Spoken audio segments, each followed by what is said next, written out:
review for 5 Snell Street. After that, we'll have our Economic Development and Tourism Coordinator, Terry Masterson, give us a year-end update for 2023. Following that, we'll have the Town Planner update, old and new business, then adjournment. Has everyone had an opportunity to review the minutes of March 12th?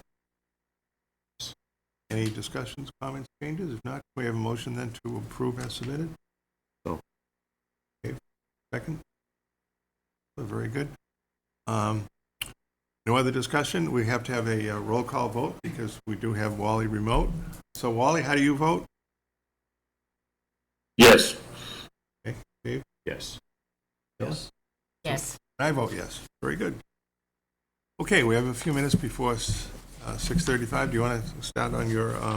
Sure. Okay.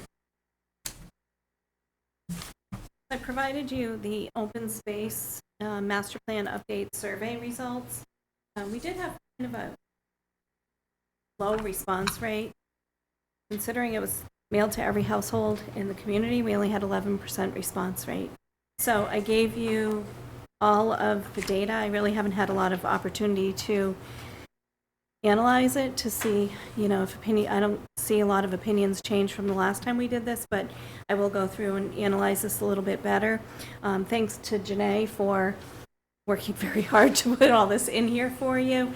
We did give you everybody's comments. Some will have to be redacted from the final plan. Normally I put all the comments, but some were a couple of swear words and a couple of personal email addresses, so I'll take those out.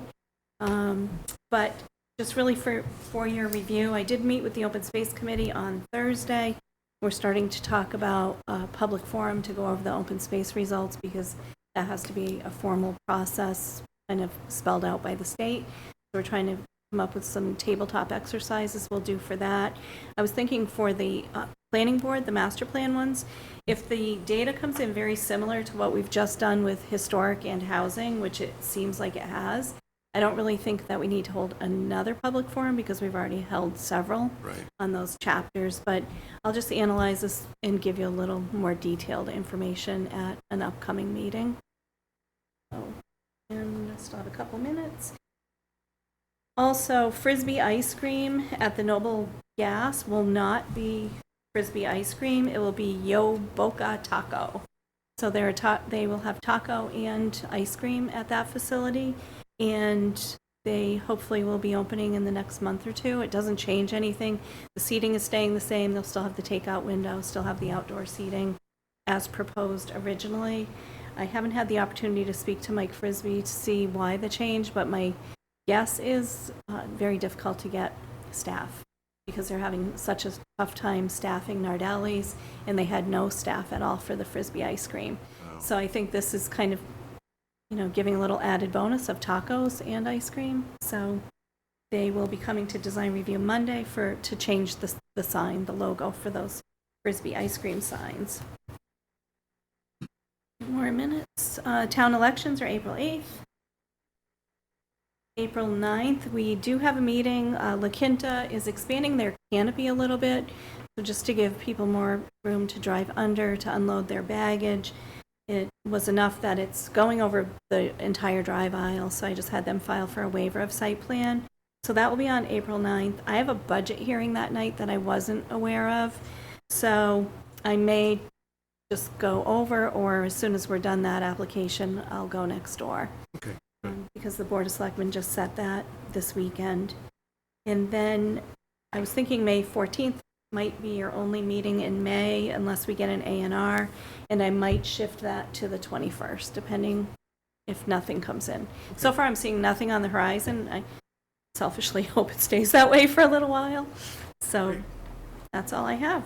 Very good. Well, perfect timing. It's now 6:35, so we'll have the reading of the opening of the public hearing.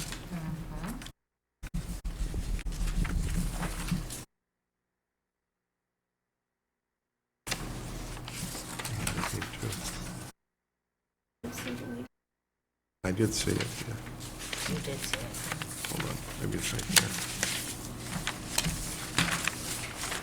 I have mine, Sue, if you need it. Oh, here it is. Okay. Yeah. You're welcome. In accordance with the provisions of Massachusetts General Law, Chapter 40A, Section 11, the Planning Board will hold a public hearing on Tuesday, March 26, 2024, at 6:35 p.m. in the Center Office Building located at 301 Main Street, Sturbridge, Mass.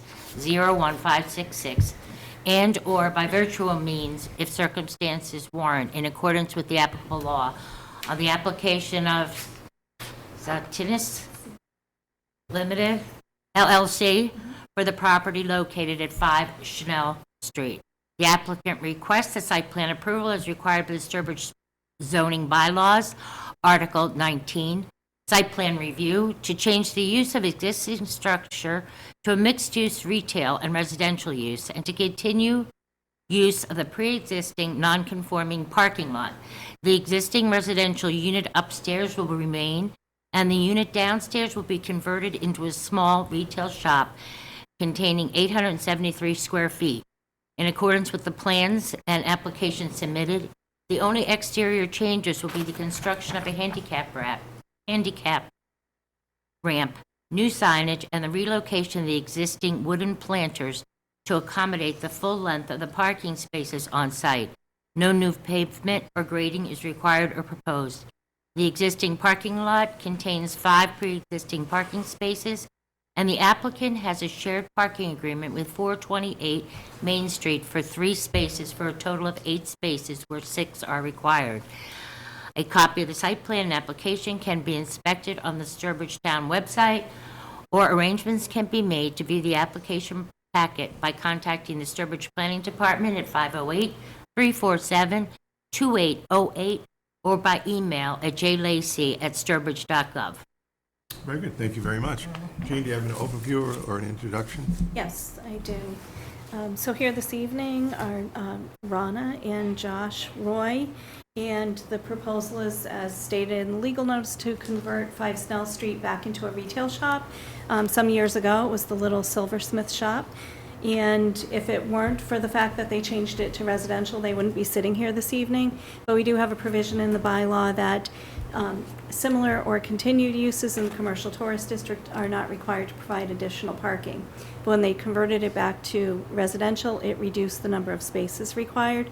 So when they came in to change it back to retail, they had to accommodate the parking. Luckily, the neighbor across the street has plenty of parking, and she was willing to enter into a shared parking agreement, not even for any cost, just to be neighborly. I think it's a great use of the property. It's very consistent with the commercial tourist district plan and the master plan. And there are other similar small shops, as you know, with the Yankee Candle and the Yankee Peddler and Chickadees on very small lots with limited parking. And I think they all have kind of a nice informal arrangement that people just kind of walk from one shop to the other. Also on the weekends, we do know people park in the childcare facility, which gives them a lot of extra parking.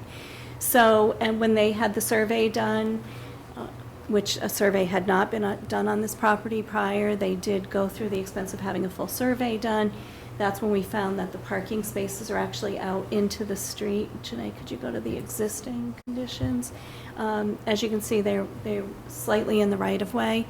So I asked the applicant if they could move the planter box up so that the parking spaces could be completely on site, and they did agree. Luckily, the planter boxes are just built on top of the pavement. So under normal conditions, we wouldn't allow parking that backs out into the street, but it's a pre-existing non-conforming parking lot. They have been to the Zoning Board of Appeals, who has granted a special permit for the continued use of the non-conforming parking lot. And once she has a sign design, she will go to the Design Review Committee for that sign. And no major staff concerns were noted. They will need Conservation Commission approval, a request for determination of applicability for the handicap ramp. A handicap ramp is exempt from zoning, so it doesn't need to meet any of the setbacks or anything from our end. And the residential unit upstairs already uses those 2 stacked spaces on the side.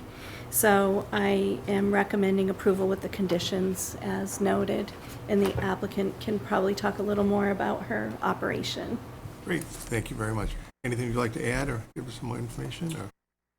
No, so we are, as I stated in the ZBA meeting, we are excited about this project. We purchased the property. My wife owns her small pottery shop, Whittletees Pottery. So we want to move the retail operation to the first floor of 5 Snell Street.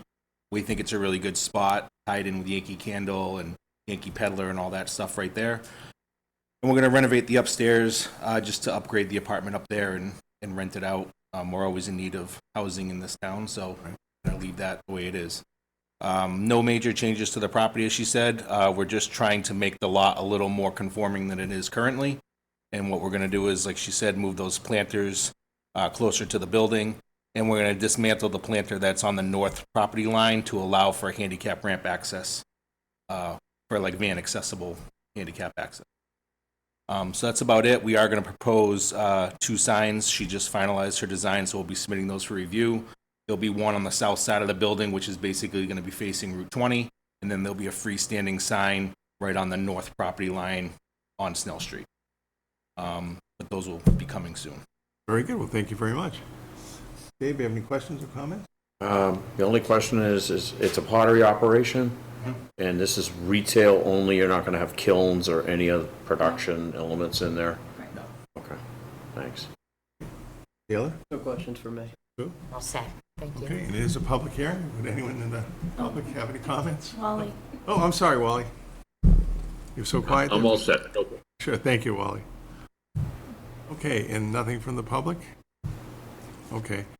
Do we have to take a vote before we close the public hearing, or do you want to close the public You can hearing? close the public hearing. Okay, can we have a motion to close the public So hearing? moved. Okay. Second. Any discussion? All in favor? Dave, how do you vote? Yes? Yes. Yeah, okay. Taylor? Yes. Yes. Wally? Yes. And I vote yes. Very good. Okay, Jean has an order of conditions, I believe. Yes, and I have provided it to the applicant.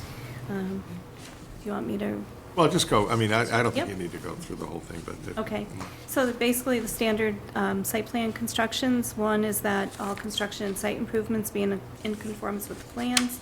2, all state and local zoning bylaws, building codes, and regulations must be adhered to. 3, all other necessary permits must be obtained prior to start of construction. 4, the site shall be kept in a neat and orderly condition throughout the construction process. 5, exterior construction shall only occur during the hours of 7 a.m. to 7 p.m., Monday through Friday, 8 to noon on Saturday. No exterior construction shall occur on Sundays or the following holidays: New Year's Day, Memorial Day, Independence Day, Labor Day, Thanksgiving Day, and Christmas Day. An emergency contact phone list with at least 2 names and numbers on it shall be supplied to the Sturbridge Police Department and the Planning Department to be used by dispatchers in case of an off-hour emergency prior to the start of the project. The list must be updated whenever necessary for the duration of the project. 7, the applicant shall notify the Planning Department 48 hours prior to start of construction. And 8, in the event the shared parking agreement is terminated, the applicant shall notify the board within 14 days and do one of the following. 1, provide at least 50% of the required parking within 60 days and provide the remaining parking within 6 months following termination of the shared use agreement. Or 2, demonstrate to the planning board using a study deemed reliable by the board that the available parking is sufficient to accommodate the use's peak parking demand. Very good. Can we have a motion then to approve the site plan? May I ask one question? Sure. I'm just wondering about lighting in the area, in the parking area. Will there be lighting? There's no proposed additional lighting other than that's what's existing now. Have you ever been to the property or familiar? The old Pinsmith had some lights on poles where he had made the lamp heads. Correct. And we're going to reinstall the same ones, but we're just going to push them, like, I think it's going about 3 feet closer to the building. So Oh, all that's okay. staying the same. Just wondering I think about it'd be that. very nice. Okay, thank you. So Okay. we have that motion then to approve the site plan? So moved. Second? Second. Any other discussion? All in favor? Dave? Yes. Yes. Yes. Wally? Yes. I vote yes. Very good. Thank you very much. Good luck with Thank it. you. Sounds like a great idea. Very good. Thank you. Thank you. You're welcome. Have a good night. Okay, Terry's trying to escape now. Carrie, you're up.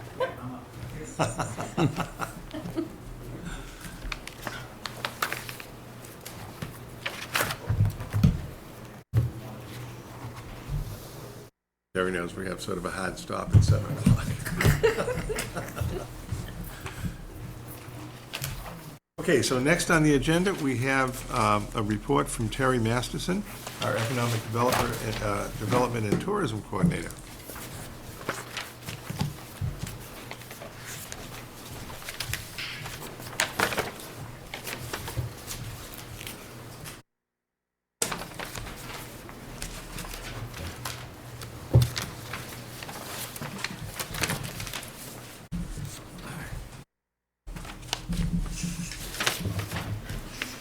have a little bit of show and tell, so, so we'll start with the PowerPoint and then go into talking about some other items, and then we have a video to show as Oh, wonderful.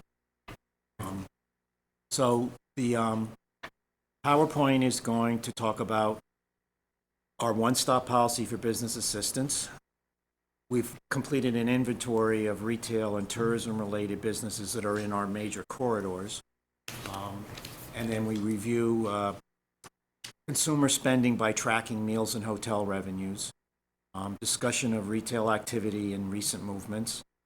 We try to track attendance and visitorship data, a little bit of new construction, some emerging projects, and then at the end talk about, and you have a little copy of it, marketing that's being done to promote Sturbridge digitally by a firm called Break the Ice Media, which we hired 8 or 9, 10 months ago, and I think they've really done a very solid job of promoting the.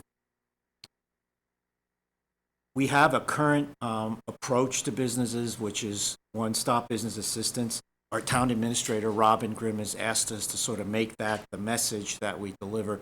So if a business contacts me, my job is not just to say, oh, go to the clerk's office. My job is to walk them to the clerk's office to make sure that they got the answer that they wanted and that they were satisfied. So it's a little bit of that. It's also being able to define to that business what's available for them in the region, locally, or beyond in terms of programs, assistance, expertise. If they need to navigate something through the town in particular, my job is also to walk through with them what that may be, whether it's registering, whether it's a license renewal. So it's a way of trying to give a customer in the business, the idea they're not going to get, they want that away, that they're going to have one person to. We've created a one-stop letter, and that will be a way of defining to any new business that comes to town, such as the folks that are here this evening. That's why I went up, gave them my card, would be the idea to sit down and talk to them. And now what will also be happening is we're going to be announcing a sign subsidy program, a grant program, so that if a business wants to improve its signage or create new signage for their exterior, we will have ARPA money to help them pay for that on a 50-50% match up to $2,500. That's Robin Grimm had also suggested that as a useful use of ARPA, so we're going to be rolling that out as well. Inventory of businesses. I think it's fascinating because we have in our tourism guidebook, we've always listed businesses that wanted to be in it, but we never really listed everybody in it to some extent. And so to me, it's pretty impressive to think that there's 125 businesses in the town or just around that are engaged in, small business, locally owned, and geared toward the visitor market as well. To that, we have 4 bakery and dessert makers, 4 coffee and tea operations, 32 restaurants, eateries, and food markets. We just had a Brazilian food market open up in the Dorico space, top of McNuck's. 3 orchards, 3 wineries, and 6 brew pubs. 3 wedding venues, 11 hotels and motels, 4 RV parks, and then 31 specialty shops. And then this is the fascinating one, 25 health, wellness, spas, and fitness operations. So it's pretty impressive. And then on the table I created, it's 42% of it is food and beverage, 11 is hotel and RV parks, retail is 25%, and the health and wellness is 20%, and event venues are 2%.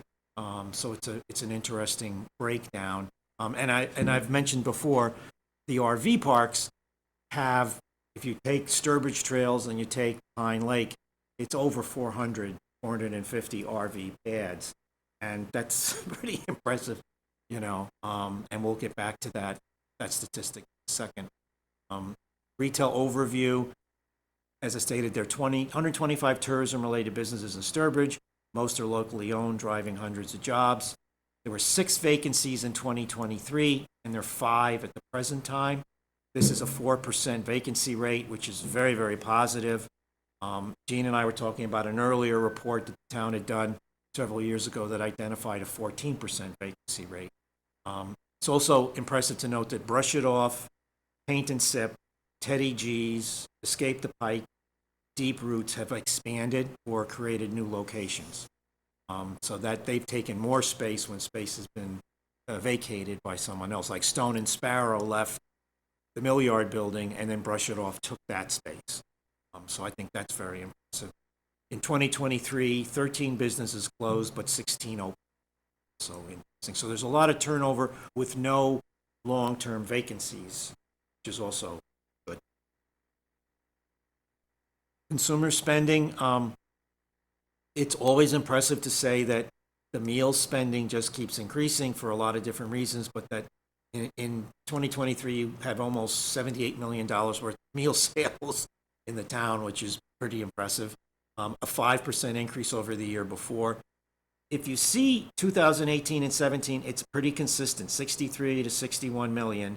And then when COVID hit, it dropped 27% to 46.3 million. Not as bad as the hotels, as we'll see. But then by 2021, had gotten back to its, comfort zone of the mid 60s. And then 2022 and 2023, it's just gone straight up. It really gone up a lot. Some have said that it's the higher cost of food. Others have said it's pent up demand from people wanting to get out. But all to the same, it's still impressive to see that the numbers are that high. As I said, 2023 meal spending rose to 77.6 million, 26% above 2017. 2022 sales were 74 million, which is 67% above 46 million for 2020. Meals have averaged 62 million for 2017 and 18. And this is important to mention. Seasonal, where you can see, we'll show you the seasonal shift in the hotel market with food, fortunately, in the restaurants, with jobs at stake and all of that. The seasonal shifts are only 20 to 30%. So meal spending has some consistency across the 4 quarters of the given year. So that's a good mention. Hotel occupancy. Here we can see that, again, 2019 and 18 hotel spending revenues were about 17 million. They fell precipitously to 8.8 million during the COVID year. If you look at the fall of 2020, it went to $1 million. And then in the spring of 2020, it wasn't even $1 million, it was 800,000. So it's definitely returned. You see in 2021, it went to 14 million, which is a 64% increase. And then the last 2 years, again, it keeps climbing, 19 million to 21 million, which is good and it's positive. It's also to show, you can see winter, spring of 23, you had 3 million for those 2 seasons. Come to summer and fall, and it doubles. Same thing with 2022, 2.5 million, 3.2, but it almost doubles for spring and summer. So there's a real, roller coaster for the seasons. It's also, I won't get into it, but I took the other data source we subscribe to is called Smith Travel Research. Here you get all the data you want on hotels. It's really fascinating. Room rates, percentages, demand. And I've taken a sheet from 2017 and I've taken a sheet from 2023. And I've been able to show that the number of rooms being taken, hotel occupancy, has gone up 15-20% since 2007. And I was talking to Gina about trying to figure out, what makes that happen. And maybe it's the Holiday Inn Express opening up. Maybe it's another hotel. That could explain it. But nevertheless, I'll sharpen these numbers as we go forward another time. But it's impressive to know that, and I'll be specific, the hotel demand for 2017 was 170,000 rooms through the course of the year. The hotel demand for 2022 was 205,000 rooms through the course of the 12 months. So that's more people coming to town. It's a good. So, hotel revenues averaged 17 million in 18 and 19. They declined to 9 million, a 47% drop, and then an increase of 143% and 24% above 2017 and 18. As I mentioned, hotel visitorship seasonal with a shift of over 100% from winter to summer and fall. And then I put winter in 2023 was at 6. We had a hotel sale this year of the La Quinta Inn, which sold for $3.8 million. It was purchased in 2015 for $1.2 million. There's a lot of science to all these hotels, how they valued, so these are kind of less isolated examples. The last hotel sale would have been the Host, which was purchased. I put sold, purchased for $4 million in January of 2020, right when COVID arrived. It had been purchased in 2005 for $15.5 million, so that's quite a drop in its value. So, but nevertheless, it's interesting to see what these properties command in terms of price. We try to track visitorship. Sturbridge Hotels generates 100,000 people a year, we think, and we estimate that by taking the rooms rented times 1.5 people. We don't want to say it's one person or two people, so they say it's 5 to come up with that figure. The RV parks, we have the 2 RV parks, which have about 400 to 450 pads. And again, like the hotels, multiply that by 365 nights, and then we reduce it by 50% to be conservative to try to come up with an attendance number. The RV parks is probably more than 90,000 because we don't know if an RV has 2 people in it or whether it's a full-blown family or it's an extended family. Part of what Phil Moreau explained to us at Pine Lake is he has the cabins because sometimes extended families come and the immediate families in the RV and then the extended families in the cabin. Old Sturbridge Village is 200,000. I got that figure from them last week. And I had done a review of their last 5 or 6 annual reports, and that showed that admissions were consistent and steady, and their membership revenue was also consistent and steady. So that was a positive to relay. Brimfield Antique Shows advertises attendance at 50,000. And then we do weddings, and this is a rough number, but we obviously do a lot of weddings between the Host and Public House and Barn at White Farm. We're always hearing anecdotally that there were 3 weddings, 4 weddings, 5 weddings in a given weekend at the Public House. So I just did a rough, low budget number of 300 to 400, and I assumed maybe 100 people at a wedding. Some might have more, some might have less, so I come up with a figure of 40,000. Our outdoor trails, Tom Chamberlain publishes a number, and that is his number for each year, is about 60,000 people.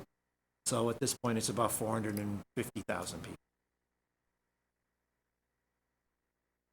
One of the programs that we've had is the Business of the Year Award program, which allows town residents to vote for their favorite businesses, their favorite eatery, their favorite place to shop, their favorite place to have fun. We paused the program during COVID, but we resumed it in 22 and 23, and we're about to start it in another couple of weeks. This is the winners from last year. There's Brian Amity, the longtime chair. There's Kim Procon, the manager of Sturbridge Trails. There's Mike, name escapes me, Batsala, and his wife from Tutti Quanti. And there's the representative from Old Sturbridge Village. And there's Teddy from Teddy G's. And there's Sandy Quigley, the chair of the STA. So we've had winners. The 2024 voting will start in April. I must say that when the winners are announced, they're all very, very pleased to win. They view the award as a very important benchmark. So in terms of that aspect, it's really a positive thing, and you can see their genuine pleasure. And as a little humor, we know that some actually help the voting along to make sure that they're going to win. Sure. But under new project completed, the STA was happy to work with the chamber to help fund the renovation of this One River Road facility. We paid for tourism-related improvements to the building to create a visitor center, and it's located in a great place right adjacent to I-84, and it has been open now for 4 months. And that's a real positive to have a place where people can go who arrive off 84 and want information and talk to somebody about the town. And the other great thing is if you cross over the overpass, you can hit the 2 trails, Lead Mine. It's over the other side. And then if you follow the road, it'll take you up to OS. So that's good. Emerging projects, as we all know, the 501 Main Street project is, I put an equation here that if we create a parking lot and we create a bridge, we enter the trail, then we'll have lots of consumer spending on Route 20. And so the goal is to, as we speak, 501 Main Street is being paved. The town purchased it in 2021, being graded and paved to create a parking lot. And then the goal is for the parking lot to connect to across the Quabog River and link to the Riverlands Trail, and then, of course, nearby Old Sturbridge Village. And since the trails attract over 60,000 visitors annually, this will put access to the trails right on to Route 20, right onto our retail corridor, so the hopefulness is that people will shop and walk at the same time or one visit. That's a positive project that's on being worked. We're finishing up our new tour guide and a map, and you have a copy of the map, which is the first ever tourism map that we've had for the town, and it includes a reverse index of all the businesses in the town by category. So if you want to know where all the restaurants are, you want to know where all the specialty shops are, the map will help you locate. The map will go into the guide. I have map for the guide for a town close to Charlie's Heart, Williamstown, because that is going to be the model for our guide, is to make the guide smaller, make it 4x9, and to make it just a very quick and easy breakdown of every business that's in the town for a visitor or a tourist to see.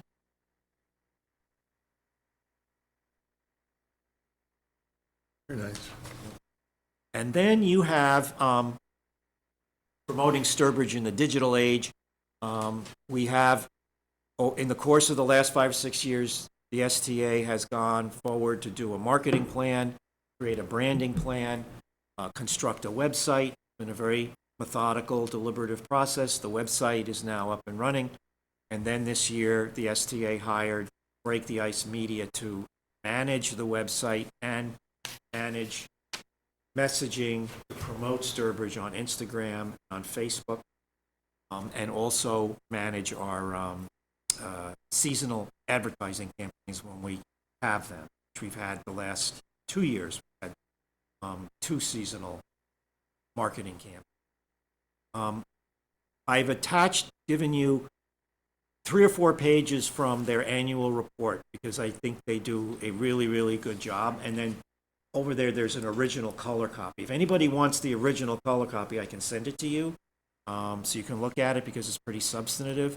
And it's worth sharing because I think they do a really great job of promoting the town regionally. Very good. That's great. Thank you very much. It's very, very informative, Terry. Thank you. Any questions? I'm on video too, so. Oh yeah, I forgot the video.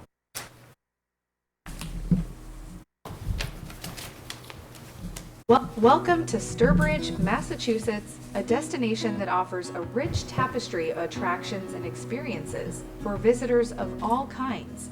Sturbridge has 15 restaurants, 9 hotels, 2 RV parks, 15 specialty shops, antiques, and 35 miles of outdoor trails. Step back in time at Old Sturbridge Village, a living history museum that attracts over 200,000 visitors per year. This enchanting campus offers a wide range of programming, from seasonal events to holiday celebrations, providing an immersive experience of early 19th century New England life. For those seeking outdoor adventures, Sturbridge boasts 2 RV parks with nearly 500 RV pads, with the capacity to accommodate approximately 90,000 people. These parks provide a comfortable and convenient base for visitors to explore the area's natural beauty and attractions. The renowned Public House, a historic hotel and event venue, is a cherished name in the region and beyond. offering 138 hotel rooms, spacious meeting rooms, a delightful bake shop, rejuvenating spa services, and 2 delectable restaurants. It provides an exceptional experience for guests. With an estimated annual hotel room attendance of 40,000, it's the perfect place to stay and indulge in Sturbridge's charm. Public House also holds a special place as a popular wedding venue. With many weddings taking place on most weekends, it adds to the vibrancy of Sturbridge. This celebration of love brings guests from near and far, resulting in hotel stays not only at Public House, but also at the surrounding hotels, creating a bustling wedding tourism scene. The Host Hotel Conference Center is a gem within Sturbridge, offering 225 well-appointed hotel rooms and an impressive 38,000 square feet of exhibit space, including an indoor pool and lakefront beach access. With its unique facilities, it serves as a major conference hub in the region, attracting events of various sizes. Its versatility makes it an ideal choice for hosting conferences, exhibitions, and other business gatherings. The picturesque Town Common is not just a charming centerpiece of Sturbridge, but also a vibrant platform for community events. From popular concerts on the Common during the spring and summer to the lively farmers market on Sundays from June to October, it draws crowds and fosters a sense of togetherness, attracting thousands of visitors throughout the year. Sturbridge is a haven for people who love to shop. With 17 specialty shops offering antiques, clothing, gifts, and many unique merchandise items. Discover hidden gems that will forever remind you of your Sturbridge experience. Food enthusiasts will delight in Sturbridge's diverse culinary scene. With nearly 20 restaurants and eateries, the town offers an impressive array of flavors, generating a staggering $65 million annually in food sales. Indulge in delightful dining experiences and savor the delicious offerings that make Sturbridge a true foodie destination. Craft beer and wine enthusiasts will find their haven in Sturbridge's popular brew pubs and wineries. These establishments not only offer a wide selection of locally crafted beers, but also provide a vibrant ambient with regular live music, creating an unforgettable experience. Sturbridge, Massachusetts, a captivating destination that combines history, attractions, and culinary delights. Plan your visit and immerse yourself in the charm of our town today. Very nice, very good. Nice. Yeah, the Sperling Interactive firm in Salem. Did the, Well, thank you very much, Terry. Any questions or comments from anyone on this? Very good. I think it was very comprehensive. We got a pretty good idea of what's going on. Great. I have some questions for him about Sure. what could be going on in town. First of all, the Host is still utilized for weddings and functions yes. without, and it, are there plans for renovating and updating it? I think the owner has been renovating it in slow phases. Has renovated the rooms that are back toward the northern part of the property. Also made improvements to the exhibit area, but whether there's a major renovation, I'd say. At least it seems to be making progress on it. I mean, even in there, I mean, the photo of the entrance, you know, where the big fireplace is, that looked like it was really upgraded. And that conference room certainly looked like it was upgraded. And maybe the other meeting room, they had all those new chairs and stuff. So I think he is making progress, which is good. What is also worth mentioning is that they have been getting or recruiting shows for weekends. They had a huge tattoo festival this week. They've had a music concert purveyor from Syracuse who had a weekend of concerts. I guess last summer, we funded through the STA additional concerts this July as well. So we've worked with with vendors and promoters that have come to the Host. The STA is giving grant money to help that along and support. So has been getting activity there. That's good to hear. That's good to hear, and the STA is supporting them. Yes, we supported the Antiques Textile Show, we supported Dream World Concerts, we supported the Tattoo Festival. We're getting a Doll and Bear Show, which we've traditionally supported every year as well. So we also have a very good relationship with Dave, the general manager, as Yeah, that's good to hear. I'm wondering about what's going on at the crossroads at 148 and 20. At one point, we had understood that a developer was coming in there and then ran into problems with chemicals in the ground, etc. So the Field of Dreams sign, what's going on there?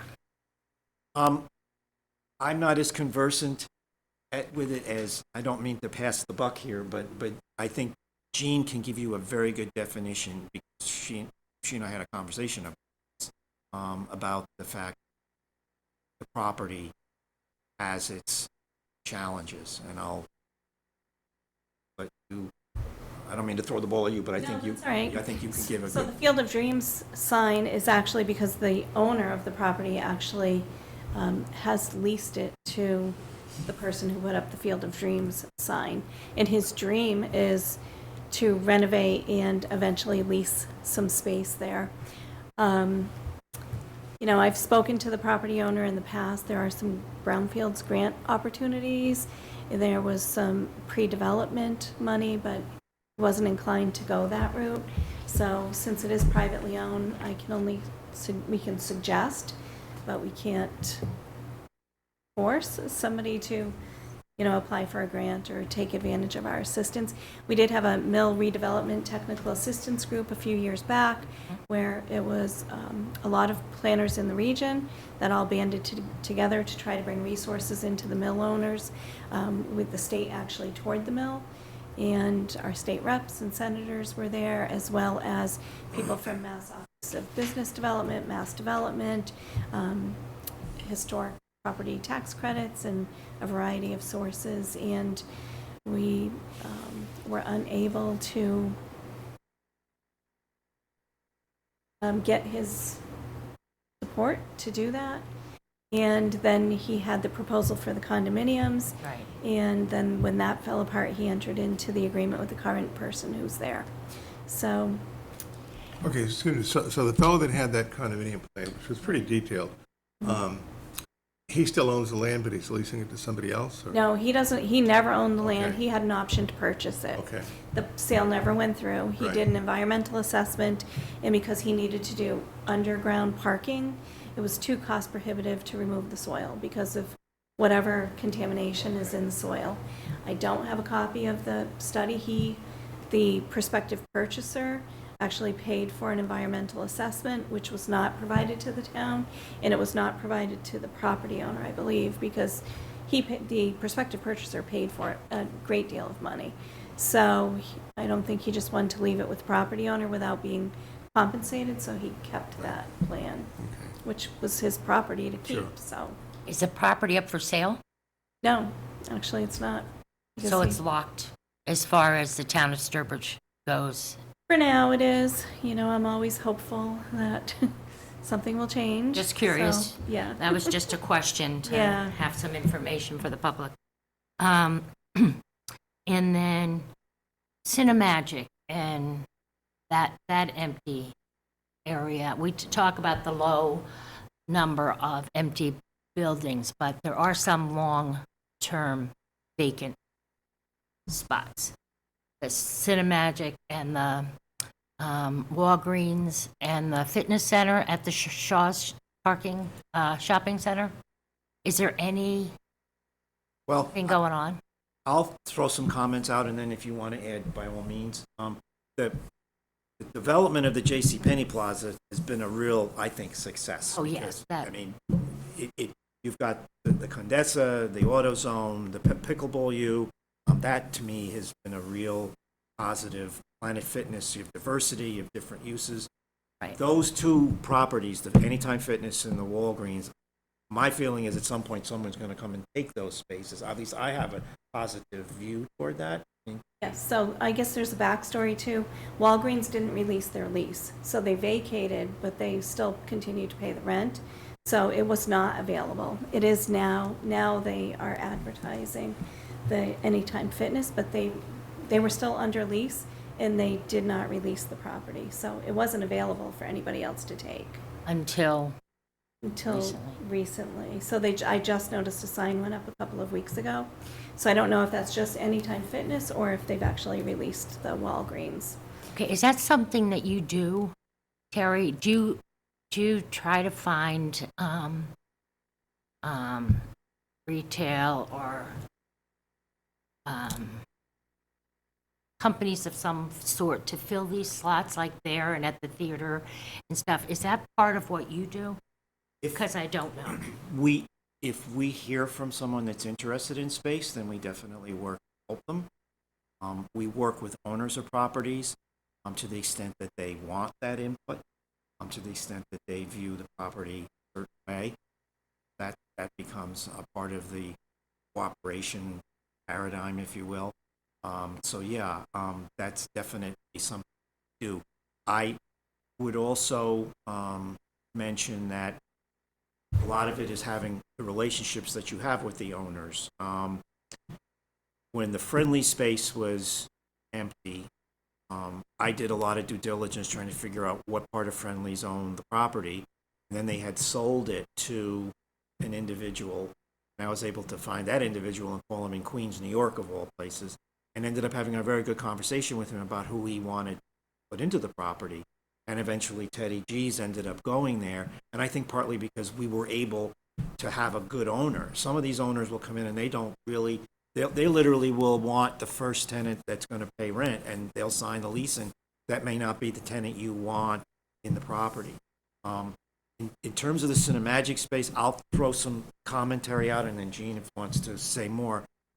The ownership of Hobbsbrook has been very cooperative, very easy to talk to, very proactive. They are working very hard on the Cinemagic space. My understanding in talking to them is that that's not just like walk-in empty space. You've got ground level depth that was put into the property for the theaters, and you've got other infrastructure in there that someone has to take out at some cost. So I think that's an element in how the property is repurposed, but it's not to suggest that another theater eventually go in there as well.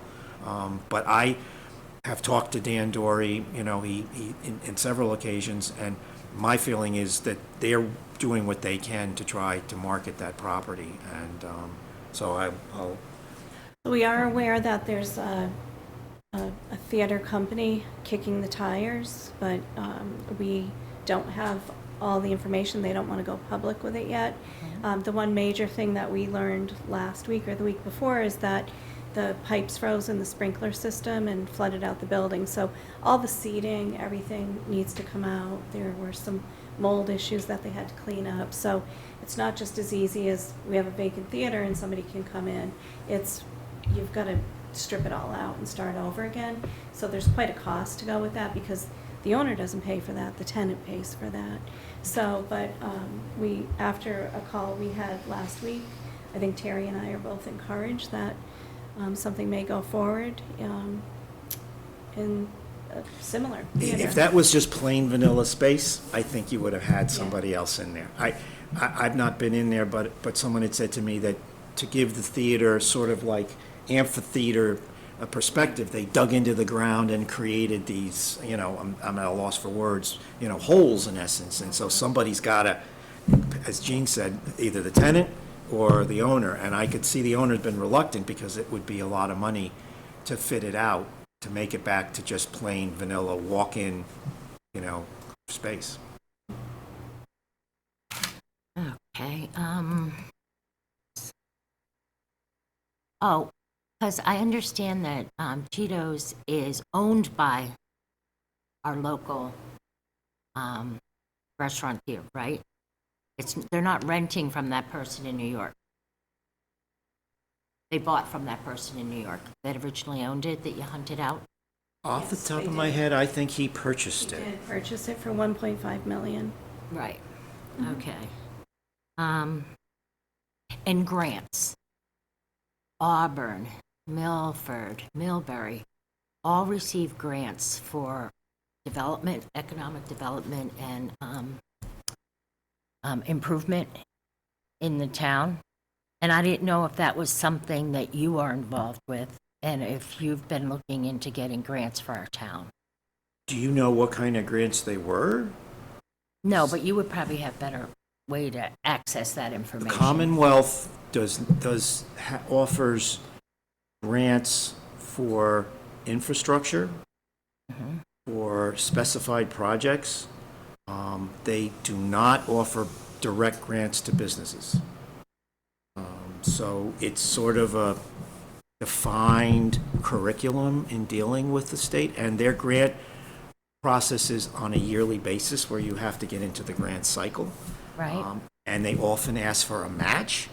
So if you're going to go apply for a grant, you have to give 50%, 25% to obtain the grant. Is that what Auburn and Millbury and Milford have done? Well, I can't speak to their specific relationships, but, Oh. or the specific grant opportunity, but my understanding is that they may have been willing to do that, but that's something, that's another part of getting grants from the state to do economic development. I did economic development in New York State, and grants for businesses were there, but Massachusetts doesn't have as robust a curriculum, but No, yeah, I'm not sure what grants you're talking about, Sue.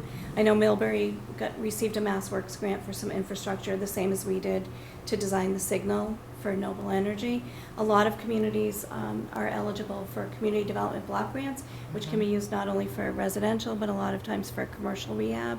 And they're targeted to areas that meet certain demographics of low, moderate income populations, of which we're not eligible. But if Millbury, Milford, and Auburn qualify, I don't know what We should. grants. Well, I'm you're not sure I about would that. think. Well, And I'm thinking of the parking lot that is being put together now in town. There are that- no grants for the parking lot. I know. We checked everywhere. Oh, you looked for? We did, yes. I mean, communities. Because that's improvement, that's infrastructure improvement Yeah, for it the was not town. eligible. Yeah. I mean, some of these. I don't understand the difference and why. Well, I'm not sure what they received for grants. If you had, if you could tell me, and Terry, they have this specific grant program that they received, then we could better answer. find out their- more what they. Yeah. I mean, these community development block grants, for example, towns like Palmer, they get that every year. They have a full-time person that really is funded by the grant.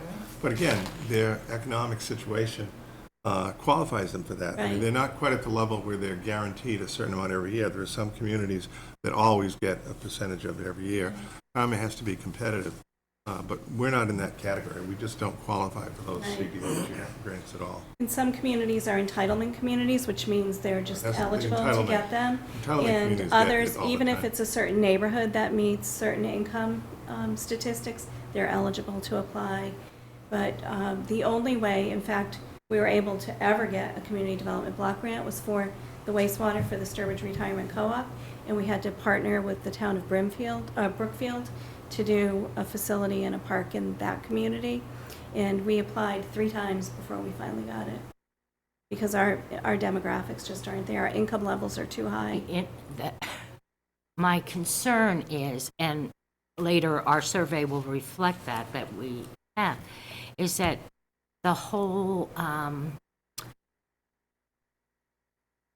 income-based idea of what Sturbridge is changing. And it's going to change more if we don't get more proactive with our tax base and with Right. our funding from That doesn't elsewhere make us- other than the But residents. that doesn't make us eligible for these programs, because you have to go by your mean income. Correct. And you have to show that you're meeting that. But if you could find out what those programs were, we'd be happy to look into those. Okay, and if you could, would you be able to find out from Auburn and Millbury and be in touch? I'd be interested in talking What were the with you grants about that. for? Do you know what they were for? Oh, infrastructure, I know for one. That would be MassWorks, the same as what we We've gotten received. that, yeah. Everything's, the state is all One Stop now, so Okay. it's called One Stop. So those are MassWorks grants, those are planning grants. They come out on an annual basis, and you're eligible to apply. So you are able to put in 5 projects for pre-screening, which we do pretty consistently, and, but it has to be for certain things that we're eligible for. But if there's something else that they're doing, I don't know. Yeah, if you can find that, I'm sure they'd be happy to look Did into we it. get any funding for the senior center from any of these block grants? No. No, it wouldn't have been eligible for it. We're not eligible for block grants. We don't meet the demographics. Right. And even on the tax base, for Yeah. the size of Sturbridge, we do have, a much larger commercial and industrial component than a lot of communities our size. So people may not realize that, but if you look at, even compared with towns like, Paxton and Rutland and towns like that, we have a much bigger commercial and industrial base in our tax already. I mean, you may not be happy with the tax and everything. No, I'd but like that's to the see the basis. numbers. Well, they're out there. because, They're out there. yeah. Every year, I mean, the state. I'd like to see publishes those them. numbers They're all- because, But the median household income? no, about Oh. the commercial and the I mean, industrial they're all contribution out to our there, easy tax to find base. on the Division of Local Services website. And we do have a very high percentage of commercial and industrial Yeah. for this size community. And I think it's worth mentioning that there's only 2 towns in Massachusetts that carve out part of the hotel tax to devote toward promoting the town and advertising the town to try to increase its attractive value. That's Sturbridge and Salem. So when you're talking about grants and to support the business community, that's we're doing it on a local level. And when an industry has come before the town, whether it's the 2 cold storage plants, whether it's our manufacturing plants, when they've come to the town for TIFs, the town I think has been very progressive in working with them to justify their expansions or their investments in the town. So where the picture on the state level may be more austere, I think the town has a very positive record of investing in business, either locally small businesses or the large manufacturers that we Yes, have. I agree with you. I was just looking outside of the town because no, when no, we're your talking questions are about valid, taxes yeah. that Even- come to Sturbridge, that's Sturbridge tax residents' money. And it's not free money, and it's not all those terms that are used so freely. And so it's the Sturbridge taxpayers' funds. And I know that the local government works hard to bring in. I was just wondering what was available on a regional or state or even federal level for our small productive town of Sturbridge. And we stay under 10,000, and that, I know that has benefits Yep. to it as well. But Yeah, it so also, it benefits us with rural development grants for water infrastructure, sewer infrastructure. We actually did get a rural development grant to do the sewer around Big Alum, I believe, covered a portion of that. So there are certain things like that. When we that qualify. We're, pardon? When we qualify. we Yes, should. when we qualify, yeah. Yeah. But, last year we had several projects we put in. One was to install new lighting on the town common. That was rejected. do we know why it was rejected? Do you get that feedback? Yeah, they felt it didn't meet the criteria or the projects that they were trying to target in that particular year. So, Before you write the grants, are you aware of the projects they're trying to? yes, but you have to realize every community in Massachusetts is vying for the same small pool of money. Correct. So it's, they look for things where there's private investment. They want a public-private partnership. That's what made our MassWorks grant for Noble so attractive, because they had just spent so much money on that property, and they are paying for the signal when it's done. So we got a grant for $250. He's paying $1.3 million to install the traffic signal. So that's what they look for. They look for those public-private partnerships. How is it going to enhance economic development? We tried talking about all the festivals and all the activities we have on the common and how many people that brings into town, and we still didn't meet the cut. So it's just so competitive for those. And if you're not a CDBG entitlement community or something like that, it's not for lack of trying. But the other side of it is we just received a grant for $15,000 for the Historic Commission. That $15,000 grant probably cost the town twice that much in my salary, because that's how much it was to administer that very small grant. to the point that we decided we're no longer applying for that grant Right. because it's Just just. wasn't worth it. I There was so many- understand that. So much Yeah, extra work that it's had to be just- done. I totally for it. understand it. Yeah, so some of them are well worth it, like, I'm happy we did the MassWorks grant, I'm happy we got that. But, you know, it's not for lack of looking, there just hasn't been a lot that we've been eligible for that meets the projects that we're doing. And the other side of it is, you know, it's for public infrastructure projects that are serving either new housing. So you'll find that, you know, I don't know what Millbury received, but when I went to the awards to get our grant, there were a lot of these towns that were getting grants for water lines and sewer lines because they were creating very dense housing. So all the MBTA communities around us have to, you know, it's like really increase their density for housing. So those that are doing that and are finding appropriate places and creating that housing near transit and things like that are eligible for these funds because we're on this mandate to create more housing in the state. So a lot of these grants, if we could find out what they received, we'll probably find they were either tied to, you know, Millbury and Sutton have a joint project for a very large warehouse facility, and I know that they had applied to put some infrastructure in. So it was probably that. It's bringing in huge industrial warehouses with lots of employees. And we don't have the land to even propose a project like that, nor do I think it would be well received by the community.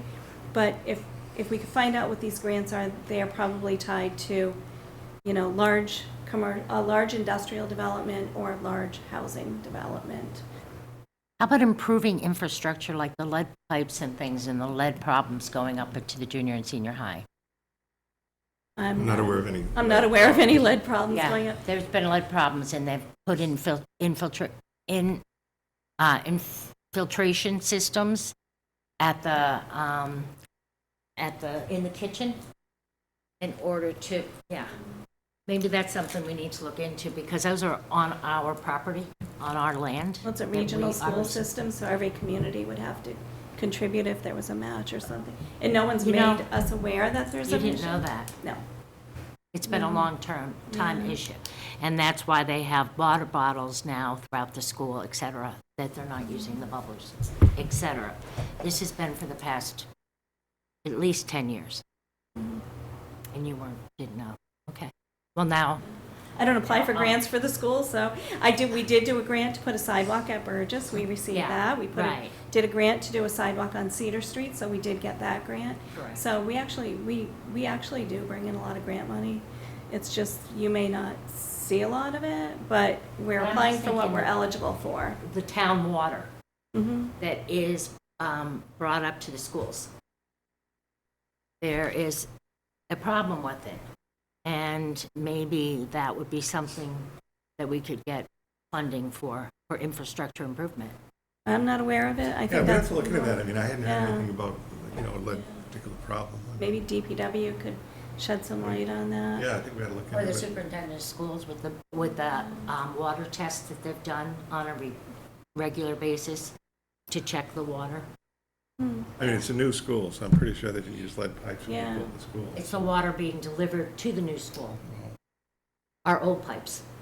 They're And really to the not very junior old. high. They They're really- not very old. Yeah, though. we'd have But to I'm look telling into you that there is a problem, and it's not a new problem, and it's a factual problem in both the schools that I thought maybe you were aware of, and that might be something that could be Yeah, we can ask Rob addressed tomorrow for and find out what they know about infrastructure that. changes. Yeah, see what the lead problem is at the high Mhm. school.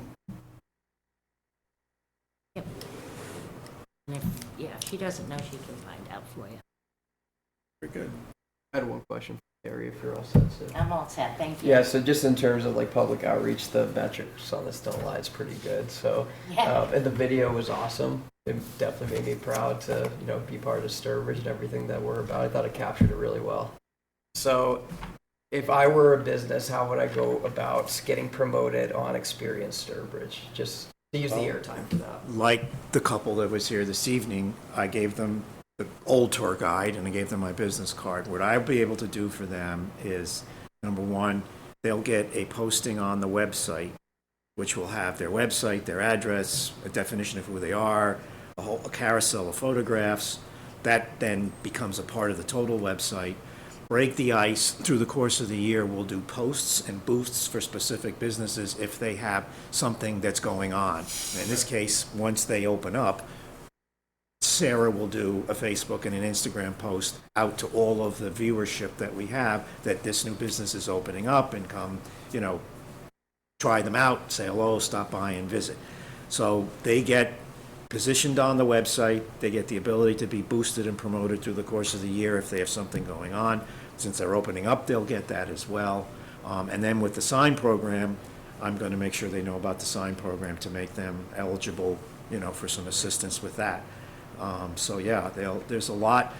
Like I said, I worked in economic development in Northampton and the Amherst Pioneer Valley, and this is only one or two towns that really is going out there and doing those sort of things and pushing the town, promoting tourism and promoting these small businesses.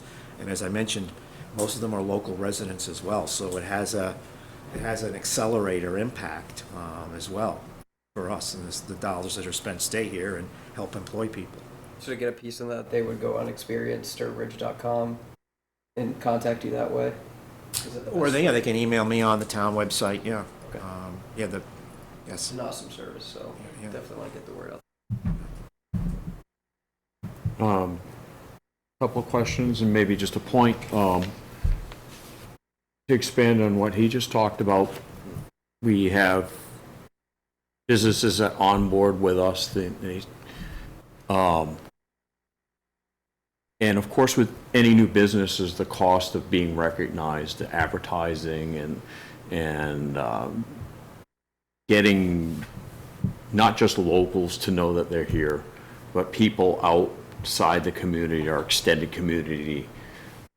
How would do we have anything, I should say, to specifically call out those new businesses in town in such a way that you would go onto the website or other communication media that you might put out and say, hey, we've got this new business in town, we've got a pickleball court, or we have it for, say, a period of time of like a year, and specifically focus on those new businesses to help them get the word out. If you go to the Facebook page for Experience Sturbridge. I'm not on Facebook, so, but But that will be, you'll see a string of the posts that Sarah does that are geared towards specific businesses. so you're within using the town. Facebook as the sort of marketing tool. Well, and then it's designed to steer traffic to the website where people then are going to be exposed to all the businesses that are in the town, whether they want to shop or eat or drink. Yeah, or I walk was- the trails. More about specific new businesses. As I said, the Facebook is the way of communicating with the viewership that's out there, visitors, and it's also geared towards specific businesses as well as the town overall. So we do have a mechanism to do that in a way. Yeah. I mean, Already. Yeah, if Okay. a new business opens up, they'll get introduced to the whole process. Okay, as you that's can what I was see. looking at, some sort of a call out or an expose on a specific business and why they're, here again, this used to be something a newspaper might have done 30 or 40 years ago, but as we know, with the decline in newsprint, that message isn't put out, and it often was without cost to the business owner at the time. And you might have a quarter page or a half page on a new business and what they did, meet the owners, we're located here, this is our hours. I think there's a higher challenge for small businesses in particular to be able to get that message out in the current times. As much as we're working on the guide, the guide will be seen by a limited audience. It's the digital media that's tens and tens of thousands of people sitting there getting, multiple messages to their brains every day. And so for us, the website, the Facebook, and particularly to get back to the guide for a second, one of the reasons why I created the map and the reverse index is that someone can say, well, I want to eat, what's here? I want to go shopping, what's here? I'm not just throwing 125 businesses in alphabetical order at them, it's to try to get them to clue themselves into it. And be able to get that out to visitors and play tourists golf. as well, Yeah.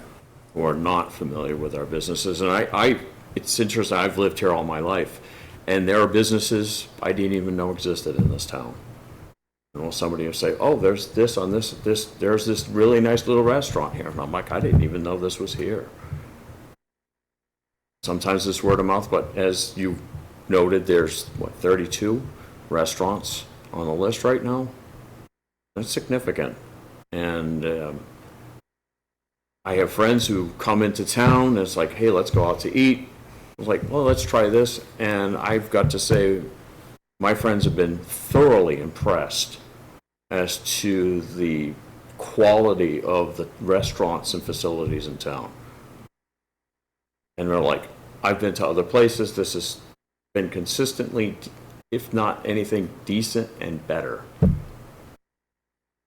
I think it really says a lot. Our former chair, who I continue to engage with because he has some, experience, he's kind of sort of touched on that as well recently by saying, oh, you're great at telling people 50 miles from here, but what are you doing to tell people to live here? So, I get what you're saying, Yeah. and when you're dealing with the Commonwealth, in terms of tourism, they don't want to hear about local. They've got that 50-mile, they want you to go throw the artillery into Hartford or down to New Haven, but yet, when you look at the other statistics, most of the economic activity is underneath that 50-mile zone, not outside of it. So I hear what you're saying. Yeah, and unfortunately, it's a thing, you live in a community, you're not a really good tourist sometimes to your own community. Your own things, Yeah, and you go someplace else and you discover all these really cool places and niches, and then you come back to town and you forget that those possibilities are here as well. And I don't know if it's complacency or just we get just wrapped up in our own lives within our own Probably a combination, yeah. several elements. Well, thank you for that. And the only other thing is a point I want to make is when you were going over the economic review, we talked about numbers of Sturbridge businesses and the businesses by category, and then there was discussion about spending, like meals spending and overtime. But these are, to my understanding, these are a dollar amount as they were stated in the dollars of so in 2016, or that was what we did in 2016. These aren't adjusted numbers and adjusted dollars. The meals tax is 0.75%, and it's posted quarterly by town by the Department of Revenue. So what I do is I sort of trigger around with the number and take that 0.75% and turn it into 100%, and that's how much is spent on meals. Okay. He's backing into it from our percentage of the total revenue. They have to report all their sales for both the meals and Right. But here again, if it's 50, we'll say it's $50 million were spent on food in 2016, and we'll say 62% were spent in 2023. If you adjust for the dollars, is it the same? Is it growth, or is it just a number? That's an excellent question, and that's the question I've talked to Dan Gagne and Mike Harrington about is, as these numbers keep hitting these astronomical levels, is it more people eating, or is it just higher prices of food? And the higher prices are starting to ramp up more now. I've noticed more than they have in those 2 years that you mentioned. I mean, we've certainly seen some effect, but it have to be a combination of everything. Even on the hotel rooms, I mean, occupancy rates aren't really that high usually, so you can get a lot more rooms that are actually booked, so, that would be another reason for the higher numbers there. One question I did have, and I wanted to ask you before, when you said that, for example, this was Sturbridge in the region, did you mean just one town out around us for most of those other businesses that you were considering part of Sturbridge? Yeah, I'm including like Brimfield and some of the other brew pubs like Oakholm, because they're right around the area. And the folks on my tourism board feel that some people say, well, you just promote what's in Sturbridge. Oh, no, you're right. You need to do that. And they're supportive, there's no exactly. question And about if it. someone is sitting at the public house for a wedding and you tell them about some place that's just over the town border, it's still a win for everybody. That to be said too is we have flea markets in Brimfield 3 times a year, and there's a lot of symbiosis as to what happens in Sturbridge, because there's really very little far as dining and lodging in Brimfield.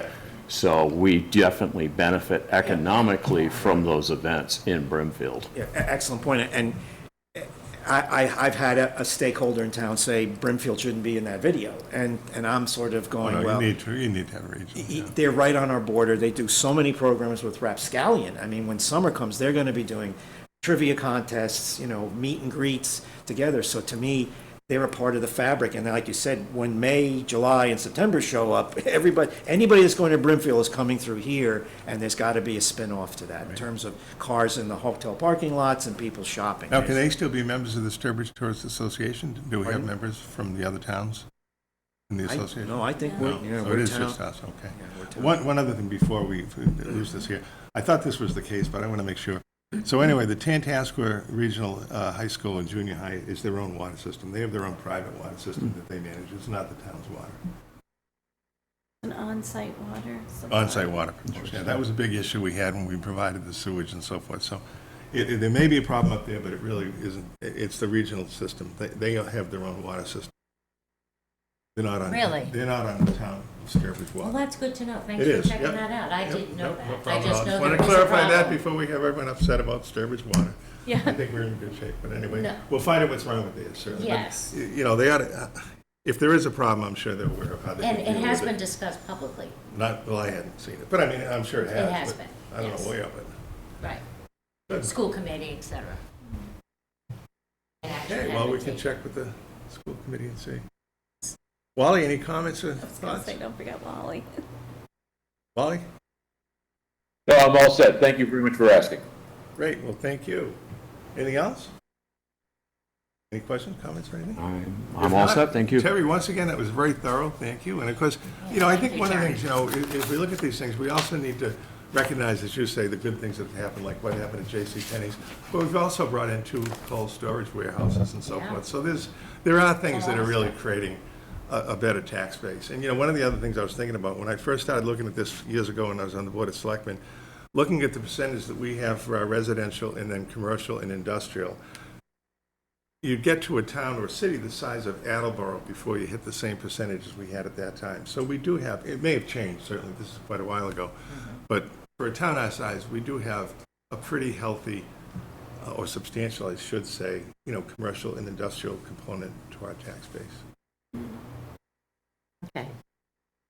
It can be worse in a lot of towns, it really is. Okay, I mean- we can have our I own mean, opinions. Caxton is like 98.9% residential, that's it. Even Holden has a very high residential compared to all the stuff they have. They're really high, so. Thought occurred to me too that while it's great to have some smokestacks in your town, Nobody likes to smoke.